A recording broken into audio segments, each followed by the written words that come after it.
আসুন, ভেতরে আসুন, আসুন। এই আমার ঘর। সব সালা পড়ে পড়ে ঘুমোচ্ছে। নিতাই ওঠ।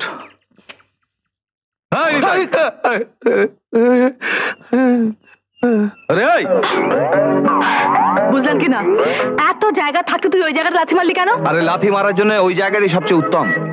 আমার দিদি, প্রণাম কর, প্রণাম কর। নিতাই প্রণাম কর। আরে দোয়ার আমাকে না, দিদিকে।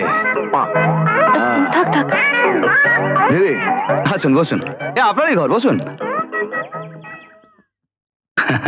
কি বাইরে চল, চল বাইরে। কোত্থেকে আপদ থেকে জুটিয়ে আনলি? চুপ, আপদ বলবি না। ওস্তাদ, উনি কতকাল এই গৃহে বসবাস করিবেন? যতদিন না একটা বিহিত হচ্ছে। আমরা চোর পকেটমার হতে পারি, তারপরে আমার একটা মান সম্মান আছে নাকি? বুঝলেন কি না, এক ঘরে একটা মেয়ে মানুষের সাথে থাকবো কি করে? আরে তুই তো সালা মেয়ে মানুষের মতোই রে। আর একটা ঘর নিয়ে নেবো।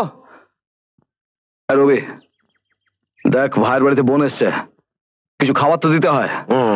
আমার তো সালা আজ কোনো ধান্দাই হয়নি। আপনার কাহিনী বড় দুঃখের, কিন্তু একসঙ্গে তো সব সূত্রগুলো সমাধান করা যাবে না। দেখি একটা একটা করে। বাজার করে এনেছি, দিদিকে যত খুশি খাওয়া। ঢাল।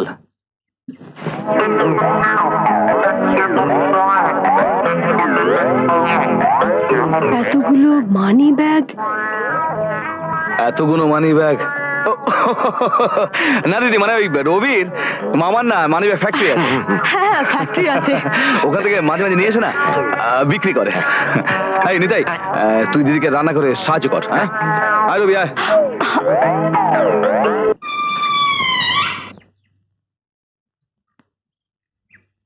আরে শোনা, দাঁড়ান দাঁড়ান। এই দারুণ ভাই, এই একটু সুমন বাবুর সাথে দেখা করবো। দেখা হবে না, দাদা বাবুর আদেশ, সুমন বাবুর সঙ্গে দেখা হবে না। কিন্তু আমাদের যে খুব দরকার ছিল, মানে ওনার সাথে দেখা না করলে তো হবে না। আসলে সুমন বাবু হচ্ছে আমার দাদার শালার নাতির ভাগ্নের ভাইপো আর কি। বুঝলেন কি না, এবার যাবো। হ্যাঁ নিশ্চয়ই যাবেন, যান, কিন্তু একটু তাড়াতাড়ি আসবেন। চলো বে। বারবার যাবো। দেখুন, যে অর্ডারগুলো দেওয়া আছে সেগুলো কালকের মধ্যেই আমাদের গোডাউনে পৌঁছানো চাই, বলে অন্য কাজগুলো হেল্ড আপ হয়ে যাচ্ছে না। হ্যাঁ হ্যাঁ, এই জিনিসটা কিন্তু ভেরি ইম্পর্টেন্ট। বসুন। ওকে, তাহলে পরে কথা হবে। ওকে ওকে। তা আপনারা কি কোনো ব্যবসায়িক প্রয়োজনে? বুঝলেন কিনা স্যার, ব্যবসাটা ঠিক মোটর গাড়ি বেচা কেনা নয়। তবে নিতান্তই ব্যক্তিগত। হ্যাঁ। কি চান আপনারা? দেখুন, আমি আপনার মামা। আমি আপনার মামি। থুড়ি ছোট মামা আর কি। আপনাকে এক্ষুনি আমাদের সাথে যেতে হবে। কোথায়? যেখানে বলবো সেখানে। ইয়ার কি মারা জায়গা পাও না? এটা অফিস, বেরিয়ে যাও। I say get out. ওসব বেরিয়ে যেতে বলবেন না স্যার, বুঝলেন কি না, রীতিমতো দারোয়ানকে ঘুষ দিয়ে আই সে গেট আউট। চুপ, কোনো কথা বলবে না, একদম চুপ। চুপচাপ আমাদের সঙ্গে যাবে, আর বাইরে বেরোনোর সময় তোমার কর্মচারীদের সামনে এমন ভাব দেখাবে যেন আমরা সত্যি সত্যি তোমার মামা। তা না হলে কিন্তু সত্যি সত্যি গুরুর ছুরিটা ওই পেটে ঢুকে যাবে, বুঝলেন কি না। চলো আসুন। চলো।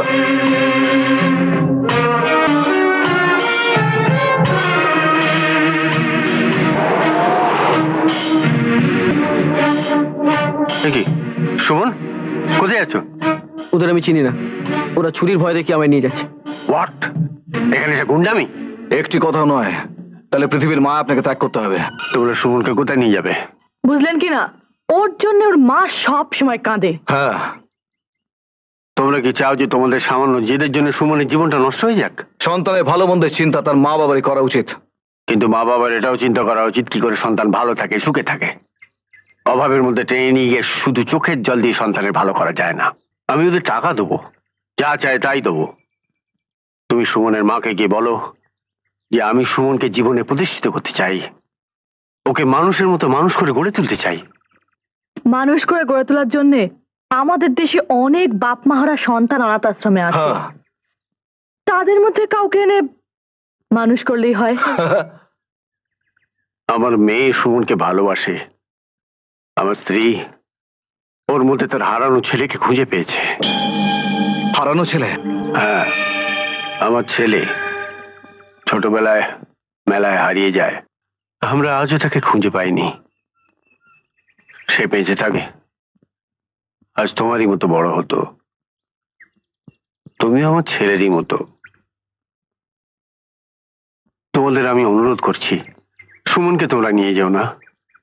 বিনিময়ে তোমাদের আমি অনেক টাকা দেবো। টাকা? মিস্টার চৌধুরী, টাকা দিয়ে বাজারের পণ্য কেনা যায়, কিন্তু মায়ের সন্তান কেনা যায় না। ওকে আমি আপনার কাছে দিয়ে গেলাম। আয় রবি। কি বললে? অসিত চৌধুরী টাকা দিয়ে আমার সুমনকে কিনে নিয়েছে? অসিত চৌধুরী টাকা দিয়ে আপনার ছেলেকে কিনে নিয়েছে কিনা আমি জানি না, তবে অসিত চৌধুরীর টাকার কাছে আপনার ছেলে কিন্তু বিক্রি হয়ে গেছে। না, এ হতে পারে না, এ হতে পারে না। কোন বিশ্বাসে আপনি এই কথা বলছেন? আমি মা, এ ছেলে মাকে মা বলতে লজ্জা পায়, ওকে অস্বীকার করে, বুঝলেন কি না? তার জন্য ভেবে কি লাভ?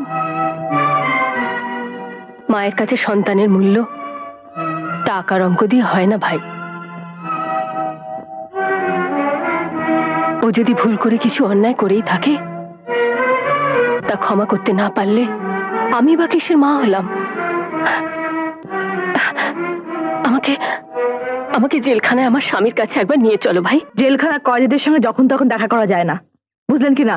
তার একটা নির্দিষ্ট দিন তারিখ আছে।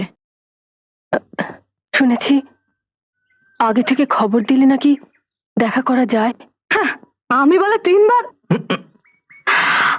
3 বার কি? 3 বার কি? আশ্চর্য, 3 বার?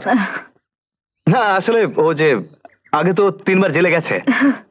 ওর দাদু তো জেলে চাকরি করে। চাকরি করে? চাকরি? হ্যাঁ চাকরি। ও দেখা করতে যায় আর কি। জানা রবি, গিয়ে জেলখানায় জেলে আয়, যে কবে দিদিকে নিয়ে দেখা করতে যাওয়া যাবে। জানা জানা ওরে জানা রে, জানা রে।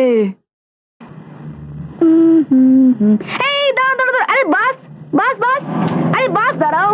ওফো ওফো, আরে থামো থামো, রিক্সা রিক্সা।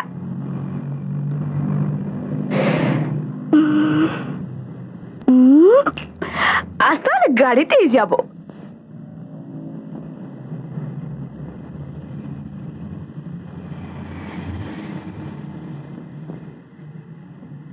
বেরো, বেরো বলছি, বেরো। আরে স্যার স্যার, মাই টুপি। Thank you. বুঝলেন কি না?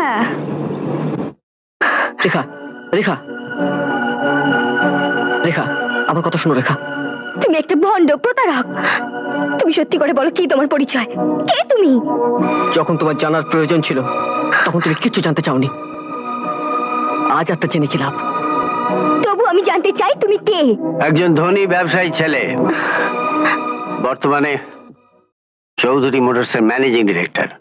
কিন্তু বাবা, একজন মেয়ে বলেছে। কে কি বলেছে আমার জানার দরকার নেই। একটা কথা জেনে রাখো, তুমি ভুল করলেও তোমার বাবা কখনো ভুল করবে না।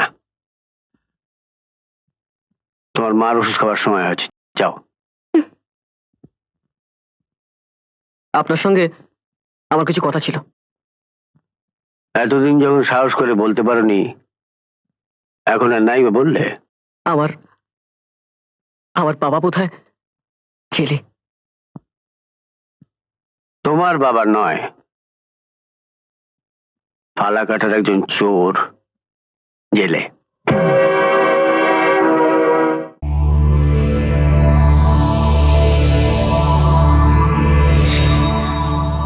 এমন আরো অনেক ভিডিও দেখতে এই চ্যানেলটি সাবস্ক্রাইব করে নিন এবং পাশের বেল আইকনটি প্রেস করে দিন।